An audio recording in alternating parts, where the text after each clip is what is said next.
Hi guys and welcome back to Irony Completed. So today I am filming for you guys a monthly favourites video. So it is my January favourites, the first favourites of 2016, which is very exciting, obviously. So some of these things are things that I kind of tried towards the end of December that I didn't want to include in my December favourites because I didn't feel like I tried them for long enough to justify putting them in that video. And some of these things are stuff that I tried this month. But I don't have the biggest favourites this month. It's mostly lip products, but my favourites are almost always mostly lip products, so you know. And I do have a couple of movies that I want to talk about as well, so let's just get started. Start with skincare. So a YouTuber called Kaya Empire recommended me to try the Clean and Clear Advantage Spot Control Treatment Gel, fast action treatment. It reduces spots. She recommended me to try it on Tumblr, and also she used it in her skincare video. I think this is the one she used. Anyway, she's the one who made me want to buy a Clean and Clear spot gel anyway, so I'm just gonna say that she did it. And I've been trying this out for the whole of the month, and if I get a spot, I put this on the night when I get it.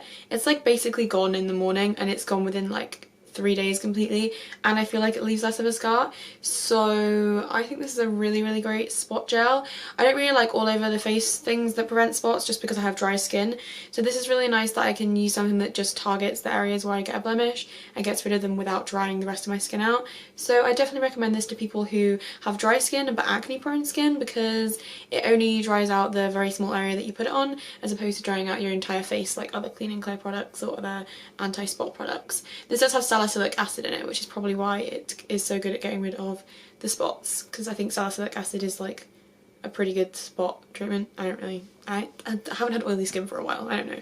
And my second favourite is this little bugger.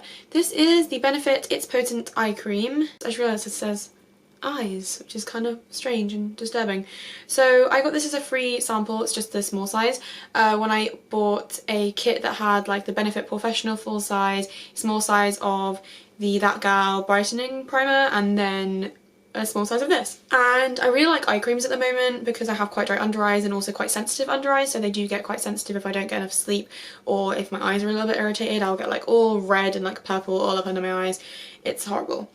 And this one's a really thick eye cream, so it's really moisturising, and on days when I'm feeling really tired before I put this on, it definitely makes a difference. I don't know if it's brightening, because I think it says that it's supposed to be a brightening eye cream to fade dark circles. I don't know if it's like doing that over time, because I don't know what the ingredients are in this, but I definitely think that it makes a difference if I put this on the night before, then I wake up with less puffiness and dark circles and irritated under eyes than I would do if I hadn't worn this. So defo recommend, and defo been enjoying. Before I move on to makeup, let's quickly talk about nails. So for Christmas I got a OPI nail kit that had like six nail polishes, and 2 of them were like base and top coat, and the base coat that it came with was this original Nail Envy nail strengthener by API, and I think that this has made like the biggest difference to the strength of my nails. I have really brittle fingernails, and this has made such a massive difference. And I also do think that it prolongs the wear of nail polishes as well, so I would definitely recommend this. I think it's a really great base coat, and also if you do have really brittle nails that break quite easily, then this definitely helps to strengthen them in the long run. I've been using this for a month and a half now, and my nails have not broken once, so I've not noticed my nails splitting or breaking or flaking, because that's another thing I have is flaky nails. Not noticed that in the slightest, so definitely an awesome product. My favourite nail polish that came in that kit was this colour, which I'm wearing on my nails right now, but they're a little bit chipped because I painted them kind of towards the end of last week. This is the OPI nail lacquer in a great Operatunity. I think the whole kit was like Italy themed, like Venice themed, because there were names like Venice the Party and My Gondola Are Yours. So I don't know if you can still get this, but I just think this is such a beautiful peachy nude, and I think it's really flattering on my skin tone. I'll insert a close-up of my nails so you guys can see how chipped they are, but also how cute the colour is up close.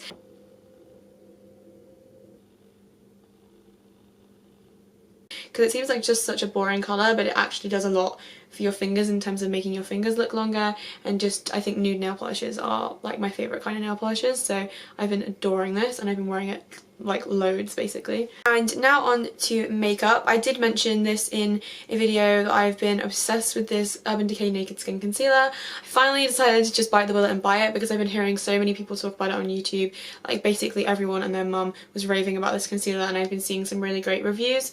I got mine in the colour Fair Neutral, which is obviously a little bit lighter than my skin tone. It's a very highlighting concealer on me, so I don't always use it in the daytime because sometimes it can just make me look crazy Kim Kardashian-esque and you know, all that kind of thing.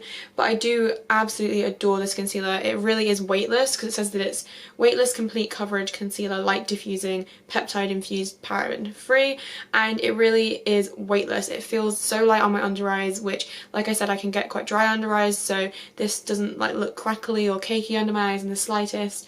If you just kind of like blend this in with your finger or the brush, it disappears and it looks like nothing on the skin, but it covers up your dark circles amazingly, and this shade is really brightening on me, which I do like when I'm going for a more highlighted look.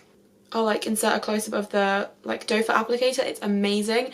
It is like flat, so it deposits the product really nicely on your under eyes.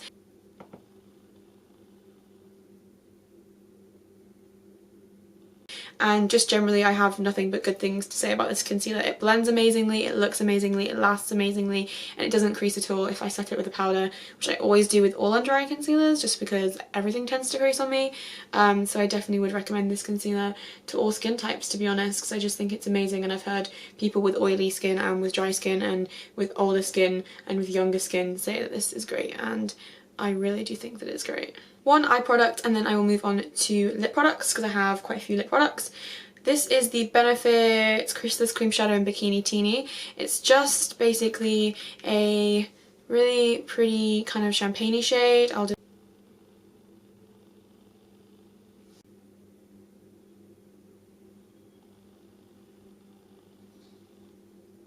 This is a little sample that I got when I either bought a palette or I got given a palette, and it came as part of this. I think it was the World Famous Neutrals, World Sexiest Neutrals. I think it came in this with like a black grey one as well, I can't remember the name of. I've really been loving layering this with something that I mentioned in my last video, which is a Bare Minerals Eye Colour Loose Eyeshadow, and I can't remember the name of it, but it's like a peachy colour. Looks so beautiful over the top of this. It's like fucking brightened peachy beautifulness all over your eyeballs.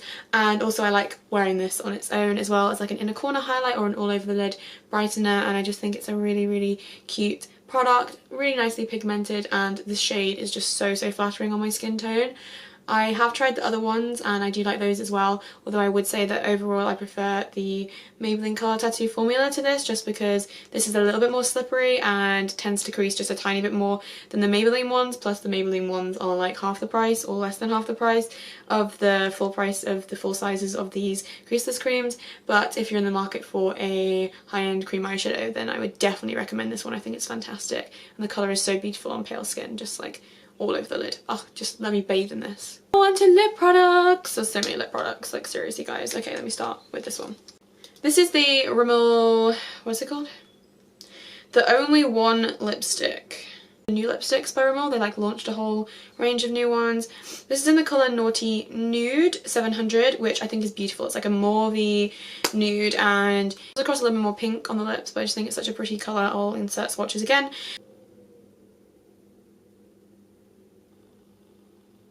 And I really like this. Everyone has been complaining about the smell in like reviews that I've seen, but I love it. Like pineapples or like sweets of some kind, like sour sweets of some kind.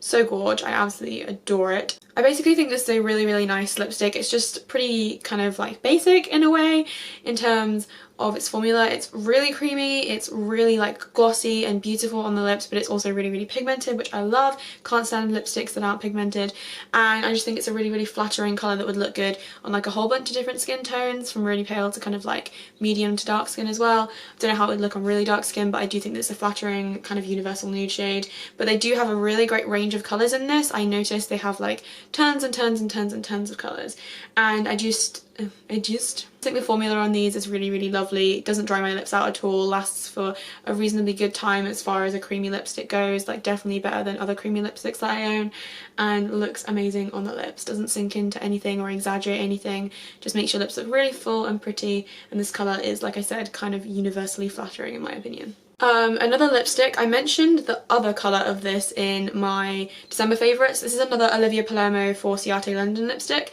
and this one is another nude, but it's in the colour Praline, which is like a darker nude than the one I mentioned. The other one I mentioned, let me get it. The other one I mentioned was Truffle, which is like a lighter nude, and Praline is like a darker, warmer version of that. I mean, Truffle is pretty like warm toned anyway, but Praline is like berry toned. It's like so warm toned.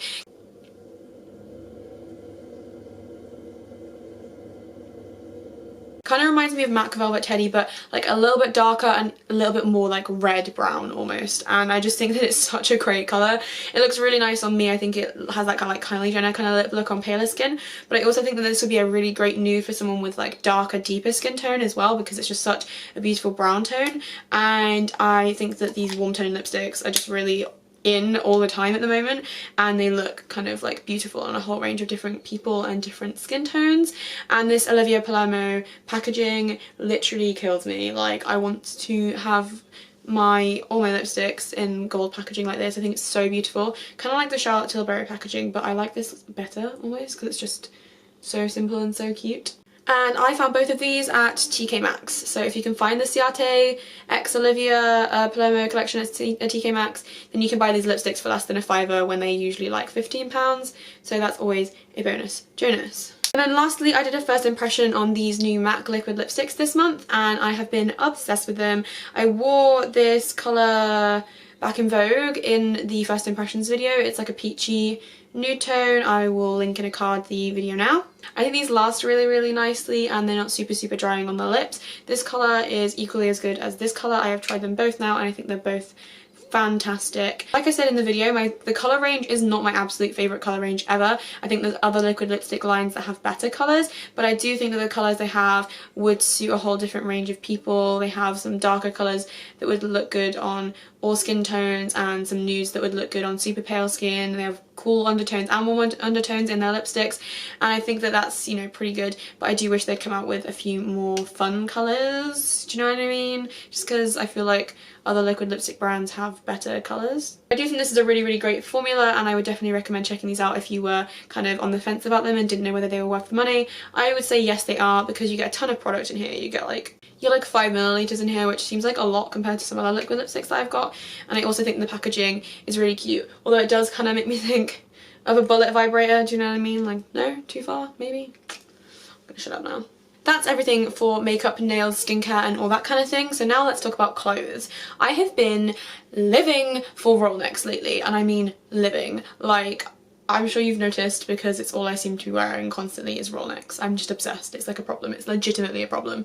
This one is one of my faves at the moment, and it's this one from Topshop. It's like a sleeveless mock turtleneck, because the roll neck doesn't like roll. You don't fold it over, it's just like a high-necked sleeveless sweater. I've been loving this. I love this kind of like burnt orange, rusty red, sienna kind of toned colours. They're so autumnal and like flattering on warm toned skin. I think that this is like one of my favourite clothing pieces at the moment, and I've been wearing it like an excessive amount. People have been commenting on the fact that I've been wearing it so much, but I got this in the sale for like £7, and I think that they might still have some in the sale on Topshop, so you should check it out, because it's a super comfortable, super like on trend and super beautiful, colourful mock turtleneck.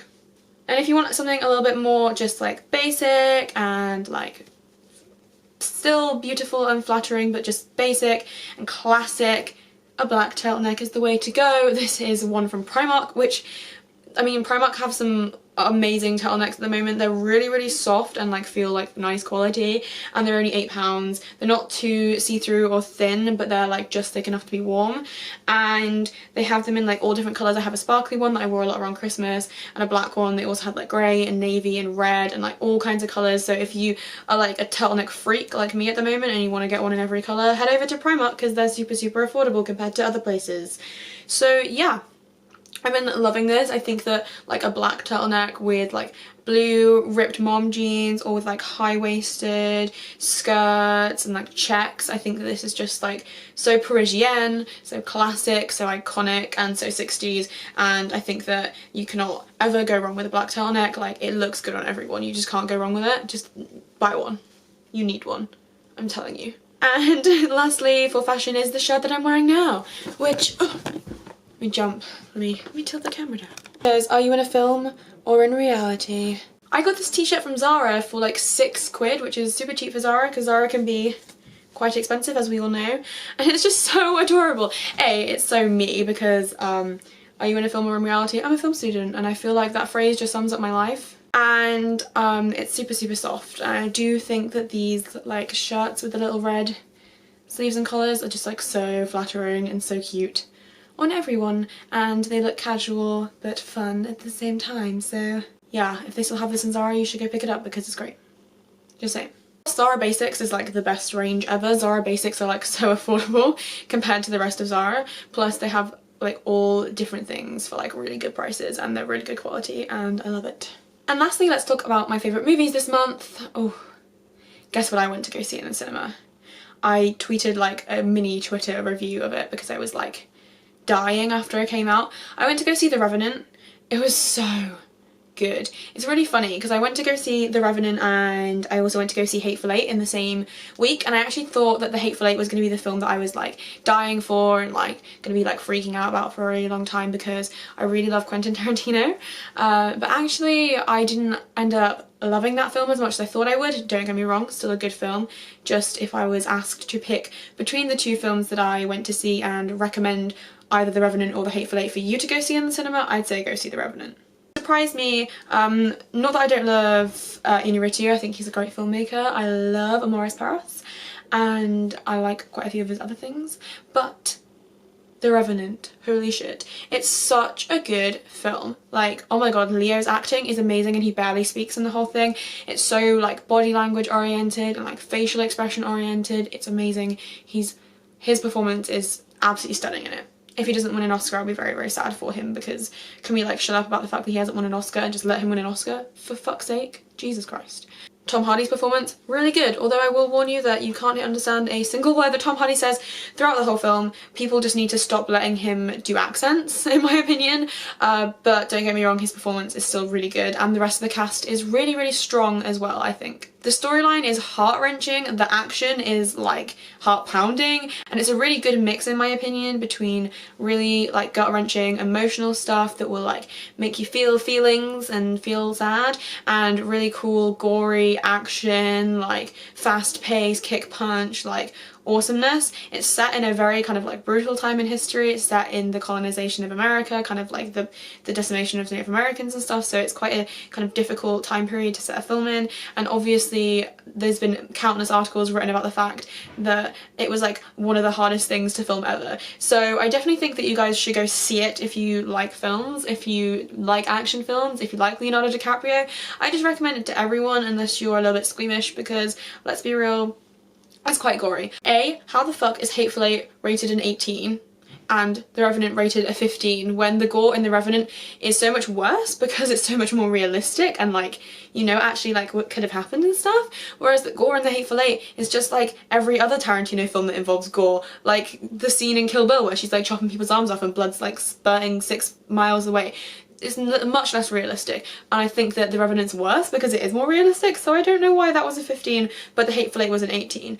Secondly, why is everyone talking about the bear scene in The Revenant and being like, Leonardo DiCaprio deserves an Oscar because he gets raped by a bear, which I think is an insensitive use of the word rape, personally, but also, like, let's say he does deserve an Oscar for that scene where he gets attacked by a bear, whatever. Like, can we not just talk about the scene where he cuts open a horse and sleeps inside of it? And he actually had to do that, like the actor, not the character, the actor actually had to cut open a dead horse and spend the night in it. That's not like fake, that is like legit a thing that happened within the filming of The Revenant.